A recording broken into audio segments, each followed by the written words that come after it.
대선 얘기 넘어가겠습니다. 이제 27일 남았습니다. 이제 정말 모래시계처럼 모래가 떨어지고 있는데 누가 이 모래시계가 빨리 떨어지는 걸 걱정할지 참 모르겠습니다만 지금부터 후보들의 공방 못지않게 자녀, 아들, 딸에 대한 공방이 뜨겁게 달아오르고 있는데 먼저 안철수 국민의당 후보의 딸 안설희 씨의 재산 문제에 대해서 국민의당이 어제 이례적으로 길게 해명을 했습니다. 들어보겠습니다.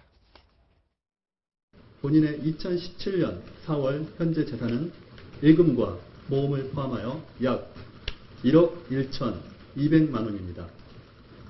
별도로 미국에서 이용하고 있는 2013년식 자동차 현재 시가로 2만 달러 안팎 한 대 있을 뿐입니다. 참고로 안철수 후보의 딸에 대한 학비 지원은 대학 시절과 대학원 1학기까지에 그쳤습니다. 분명히 밝혀드립니다. 한국과 미국을 포함해서 그 어디에도 부동산과 주식은 전혀 없습니다. 자, 이렇게 길게 얘기를 하니까 조금 뒤에 얘기를 하겠습니다만 증빙 자료를 내라. 주장에 불과하지 않느냐. 이렇게 얘기를 하면서 또 민주당 측에서는 이렇게 얘기했습니다. 의혹은 더 커졌습니다. 본인이 번 돈만으로 유학생활하면서 차도 사고 저축도 했다고 합니다. 인근에서 유학을 했다는 분들로부터 아무래도 이상하다는 제보들이 들어오고 있습니다. 안철수 후보께 다시 요구합니다. 첫째, 왜 딸의 재산을 숨기려 했는지 그 이유부터 해명하고 사과를 해야 합니다. 어떻게 독립생계를 유지할 수 있었냐 하는 국민적 의혹에 대해서 증명할 수 있는 자료를 제시하셔야 합니다. 오늘과 같은 이런 방식으로는 논란을 해소할 수 없습니다. 네, 자 지금부터 이게 누구 얘기가 맞는지 자 한번 저희가 따져보겠습니다. 먼저 양측의 주장을 저희가 도표로 만들었는데요.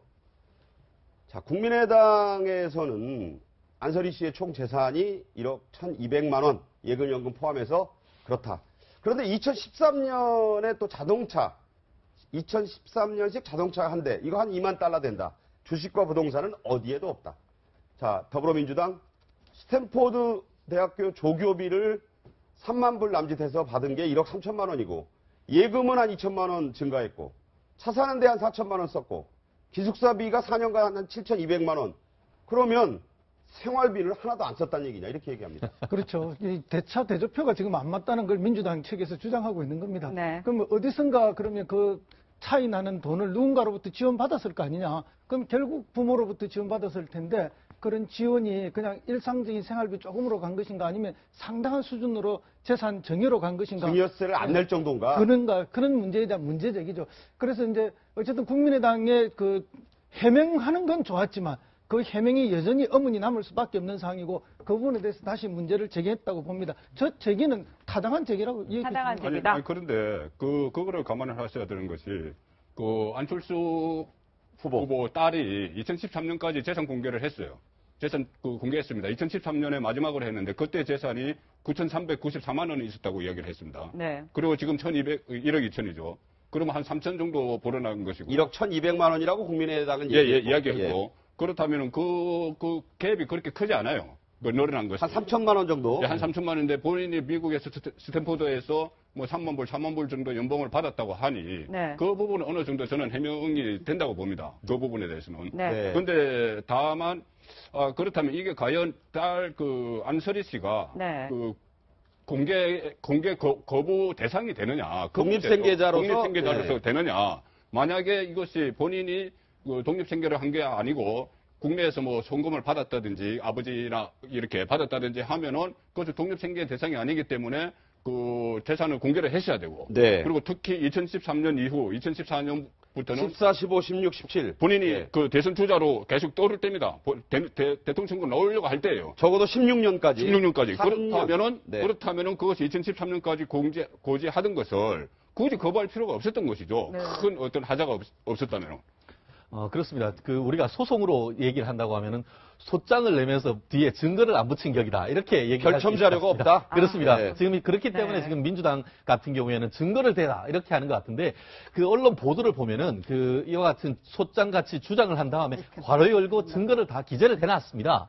그렇기 때문에 지금 국민의당 입장에서는 사실은 다 준비를 해놓고 반응이 어떻게 나오는지를 떠보는 입장이 아닌가 하는 그런 생각이 드는데요. 네. 문제는 지금 봤을 때 어떤 재산에 대한 것은 상당 부분 준비가 되는 것 같은데 네. 이제 얘기하는 국적이라든가 아니면은 뭐 영주권 취득 이 문제와 관련해서 또다시 민주당에서 지금 의혹을 제기하고 있는데 그 부분 또한 상당 부분 제기하는 소면에서 오히려 역공하기 위해서 준비하고 있는 그런 느낌이 좀 들고 있는 상황이 아닌가 싶습니다. 지켜봐야겠어요. 네. 결첨 자료가 나올지. 네, 자, 어제 국민의당 어쨌든 어제 발빠르게 이 안설희 씨의 재산을 공개를 했습니다. 공개를 하면서 이런 영화 포스터 하나를 보였습니다. 바로 무슨 포스터냐? 테이큰이란 영화의 포스터를 보여줬습니다. 테이큰 딸 영화. 압수당한 영화잖아요. 네, 내 딸을 절대 건드리지 마라라는 그런 주제의 영화 아니겠습니까? 그러니까 패러디를 한 거겠죠. 네, 그걸 보여주면서 자 다음은 문준용 차례다 이런 얘기까지 했어요.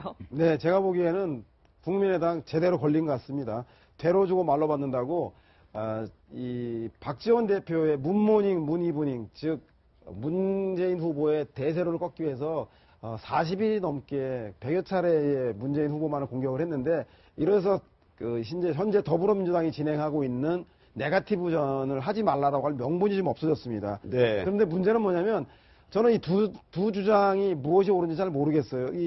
아마도 딸 문제가 드러나는 것도 문재인 후보에 대해서 안철수 후보가 친노의 자산을 상속한 상속자, 무임승차한 사람이다라고 하니까 그러면 너는 자수성가한 사람이냐, 네 딸은 뭐냐라고 이제 서로 치고 나오게 된 건데 제가 볼 땐 문제 네거티브전이 오래되면 더불어민주당의 지지층은 37%에서 40%는 단단합니다. 그래서 이런 외부적인 변인에 대해서 후보에 대한 흑색 선전에 대해서 충성심이 높아도 흩어지지 않는데 문제는 진보, 중도, 보수의 연합군으로 지지받고 있는 안철수 후보의 경우에 안철수 후보에 대한 이 네거티브성이 진실이든 사실이든 간에 거짓이든 간에 계속되면 충성심이 흔들리게 됩니다. 따라서 이것이 장기화되면 연합군인 안철수 후보에게 불리하기 때문에 네거티브 국면에서 포지티브 국면으로 바로 전환해 나가는 것이 제가 볼 때는 안철수 후보와 국민의당 측이 지혜로운 대처가 아닌가 싶은데 또 역공을 하고 서로 주고받게 되면 네거티브전은 장기화될 수밖에 없다. 그러면 국민에게 결코 유리하지 않을 것 같다는 생각이 듭니다. 자, 이제 그런 전망은 있을 수 있는데 지금 이제는 문 후보 아들 차례다 하면서 하태경 의원이 이런 얘기를 합니다. 파슨스라고 유명한 미국 3대 디자인 스쿨인데 이게 1년에 학비만 한 7천만 원 되는 학교인데 건대 다니다가 저기 갔습니다. 문 후보 아들이 문준용 씨. 자, 하태경 의원 이렇게 주장했습니다. 파슨스 합격 발표는 문 씨가 낸 휴직 신청서 작성일보다 석 달 뒤에 나온다. 이미 입학 허가를 받고 한국고용정보원에 휴직 신청을 했다는 해명과는 다르다. 이렇게 얘기를 합니다. 그러니까 권혁기 더불어민주당 수석 부대변인이 이에 대해서 또 얘기합니다. 별첨 자료 논란 같기도 하고요. 이렇게 얘기합니다. 하태경 의원이 이 고의로 공개하진 별첨 자료 관련된 얘기인데 한번 들어보죠. 하 의원이 고의로 공개하지 않은 별첨 자료에는 파슨스 대학의 2007년도 가을 학기 합격 통지서도 첨부되어 있었습니다. 이들 서류는 2012년도 국회 국정감사 당시 국회에 이미 제출되어 공개가 됐던 것들입니다. 민주당은 하 의원을 이와 같은 허위사실 유포 혐의로 추가로 고발할 예정입니다.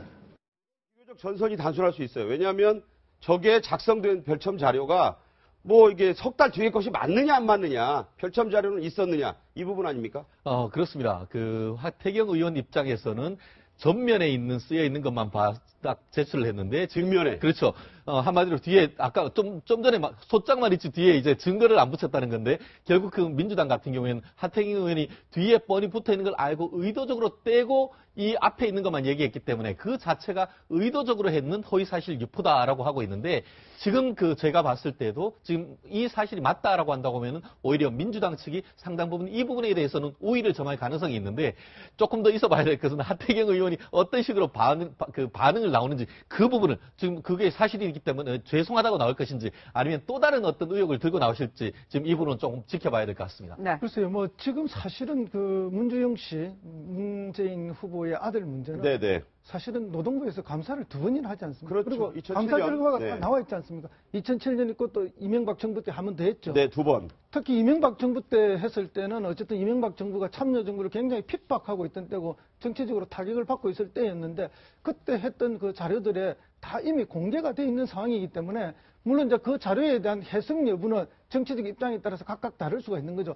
또 안철수 의원의 지금 딸의 문제도 저는 마찬가지라고 봅니다. 진실된 객관적 사실이 있을 수 있고 거기에 대한 또 각 정파의 해석의 문제도 있는데 1, 2 대권을 다투고 있는 두 후보의 자녀 문제는 결국은 뭐 싸움의 대상이 될 수밖에 없고 그 진실성 여부와 관계없이 끊임없이 이제 말꼬리 잡기 또는 뭐 어떤 증거 잡기 이런 걸로 투쟁의 대상이 될 수밖에 없다 이렇게 봅니다. 그러나 이제 그 진실성 여부는 누가 더 잘 해명하고 누가 더 잘 공개하느냐에 따라서 국민들이 판단해주지 않겠나 이렇게 봅니다. 자, 민주당에서도 좀 갑갑함을 느끼고 있는 게 이게 진본이 다 없어요. 네. 그러니까 채용 관련 자료의 원본을 봐야 이를테면 11자를 4자로 고쳤다는 의혹도 앞필이라 그래서 신본을 누르면 그 옆에서 미세하게 눌림까지 나옵니다. 근데 카피본밖에 없기 때문에 이렇게 얘기를 합니다. 부임하기 전에 문재인 후보 아들의 채용 자료가 이미 파기돼서 없다. 대조할 진본이 없다. 자, 이것도 좀 네. 그 딜레마예요. 그러니까 이게 그 보존 기한이 넘어서 이게 네. 그 파기가 됐다는 것이고 네. 지금 그 하태경 의원이나 이렇게 가지고 있는 것은 그 얼마 전에 지금 말고 그 좀 한참 전에 그 관계 국회의원 보좌관이 가서 복사를 해왔다는 거죠. 네네. 그렇기 때문에 지금 원본이 없는 겁니다. 없는 상태. 복사본밖에 없어요. 네, 복사본이 없는 상태고 아까 그 노동부 감사 말씀도 하셨는데 노동부 감사에서도 말끔히 이렇게 아무 문제가 없다고 한 건 아니거든요. 그러니까 이제 절차상의 문제가 절차상의 문제는 있다고, 있다고 얘기했고 내용은 얘기한 게 아니라. 내용은 얘기한 게 아니고 그렇기 때문에 이 정도 되면은 그 문재인 후보가 막 고마해 그냥 그렇게 해서는 안 됩니다. 이게 뭐냐면은 이게 너무나 민감한 문제예요. 그 우리나라에서 자녀들의 뭐 병역 문제나 취업 문제나 입학 문제나 굉장히 민감한 문제죠. 과거에 뭐 그런 사례까지 들어주기는 좀 그렇습니다. 뭐 저 사안은 완전히 다르지만은 그 이해창 대세론이 무너진 것도 어쨌든 아들의 병역 문제였고. 그랬죠. 그다음에 또 저 박원순 서울시장 같은 경우는 지금 그 계속 문제를 제기하고 있고 거기 적극적으로 계속 대응을 또 많이 하면서 어쨌든 네. 에너지를 많이 소비를 했죠. 뭐 그러니까 또 뭐 또 병역 아까 그 안철수 후보 딸의 이런 뭐 안설희 씨. 네. 유학 문제 이런 것도 우리 국민에게 민감하지만은 병역 취업 문제 이것은 민감하기 때문에 문재인 전 대표가 본인이 나서서 한 번 정도는 막 고마해 하지 말고 한 번은 그 본인이 알고 있는 거 그대로 한번 해명할 자리는 가져야 된다고 봅니다. 그러니까 본인들의 해명 못지않게 유권자들이 누구 문제를 더 심각하게 보고 사실관계 말씀하신 대로 규명을 잘하느냐 여기 달린 것 같아요. 저는 뭐 이런 후보자에 대해 의혹에 대해 국민들이 충분히 알 권리가 있기 때문에 언론이 보도한다고 생각하고요. 후보자는 이것에 대해 충실히 해명할 필요가 있습니다. 저는 그래서 이것을 네거티브 공세로 규정할 게 아니라 각 당이나 선대위에 검증위원회를 만들어서 스스로 자기 검열을 하고 검증해 나가는 모습을 보이고 그 결과를 국민들이 내놓는 게 좋다고 보는데 아마 단기적 선거 전이다 보니 그 선거가 투표로 귀결되기 때문에 아마도 네거티브는 해명을 해도 결국 네거티브 전에 말릴 수밖에 없다. 따라서 무대응하는 게 상책이다라고 해서 아마 후보들이 마 고마해라던가 안철수 후보 같은 경우는 하하하 웃는다던가 이런 식으로 회피하는 것 같은데 네. 그것이 유권자들을 설득할 수 있을 것인지 아니면 적극적 해명이 오히려 이런 의혹을 잠재울 것인지에 대해서는 선거 캠프하고 후보자가 잘 판단해야 될 것 같다는 생각이 들고 그것이 명쾌하지 않는다면 국민을 대신해서 언론의 이런 추적과 검증은 계속될 것 같다는 생각이 듭니다. 지금 좋은 말씀 하셨는데 막 고마해해서 고마할 사안인지도 유권자들이 판단해야 될 거고 하하하 웃는다고 해서 같이 웃을지 웃음 속에 있는 뭘 보려고 할지도 역시 유권자들의 몫입니다. 저희 언론은 사실관계만을 정확히 보도해 드리는데 주력하겠습니다.